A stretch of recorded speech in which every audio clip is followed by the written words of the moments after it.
আসসালামু আলাইকুম রহমতুল্লাহ। সম্মানিত গ্রাহক সবাইকে চাঁদপুরের ইলিশ.com ফেসবুক পেজ থেকে স্বাগত জানাচ্ছি। লিবিয়া প্রবাসী আমাদের শ্রদ্ধেয় মনির ভাইয়ের আরও একটি রিপিট অর্ডার। ঈদের আগে একটা অর্ডার নিয়েছেন, অনেক বড় অর্ডার নিয়েছেন। আজকেও দেখেন এই নদীর পাঙ্গাস সহ, নদীর গলদা চিংড়ি সহ, নদীর সব রকম মাছ, নদীর রূপচাঁদা মাছটা শুধুমাত্র সামুদ্রিক। তিনি চাষের মাছ খান না। এই নদীর সবগুলো আইটেম আমরা রেডি করলাম ইনশাল্লাহ। চাঁদপুরের ইলিশ.com ফেসবুক পেজ থেকে আমরা দেখাচ্ছি আজকে এই চমৎকার প্যাকেজিং ভিডিও। এই মাছগুলো চলে যাবে ফরিদপুরের ভাঙ্গাতে, হোম ডেলিভারি হবে ইনশাল্লাহ। আমরা একে একে দুইটা বক্স হবে, দুইটা বক্সে আপনাদেরকে দেখানোর চেষ্টা করব যে আমরা এতগুলো মাছ কিভাবে প্যাকেজিং করে দিচ্ছি ঠিকঠাক মতো ইনশাল্লাহ। আপনারা দেখবেন, যদি ভালো লাগে সবাই শেয়ার করবেন, আমাদের পেজে লাইক ফলো করে যুক্ত থাকবেন এবং প্রতারক চক্র থেকে সাবধান থাকবেন ইনশাআল্লাহ।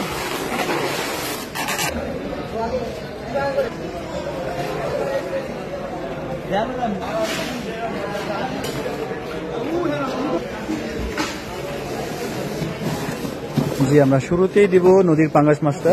আমরা পর্যাপ্ত বরফ দিয়ে দিচ্ছি, অল্প অল্প গাছ।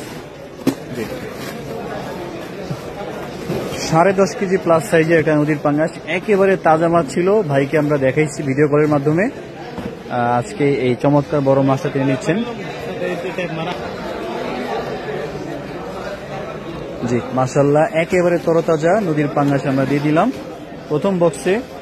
আর এই প্রথম বক্সে আমরা আর কি কি মাছ দিতে পারি আমরা দেখি, যেহেতু এখানে সবগুলো নদীর মাছ, কিছু মাছ আছে একটু নরম থাকে বডি। আমরা নদীর গলদা চিংড়ি দিচ্ছি, পার্ট বাই পার্ট আমরা খুলে দিচ্ছি ইনশাআল্লাহ। ডিপ ফ্রিজে রাখা ছিল 2 দিন। হ্যাঁ, যেহেতু অনেকদিন মাছগুলো পাই নাই, একসাথে পাওয়ার পর আমরা ডিপ ফ্রিজে রেখে দিচ্ছি।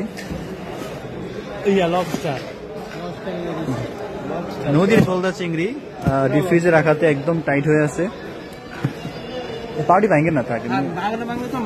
আচ্ছা আচ্ছা, ঠিক আছে। ফ্রিজে রাখলে এই ঠ্যাংগুলো ভেঙে যায়, একটা সমস্যা। দেন আল্লাহ ভরসা, বিছিয়ে দেন পাটে পাটে। ওকে, 15 পিস আমরা গলদা চিংড়ি দিচ্ছি ইনশাল্লাহ।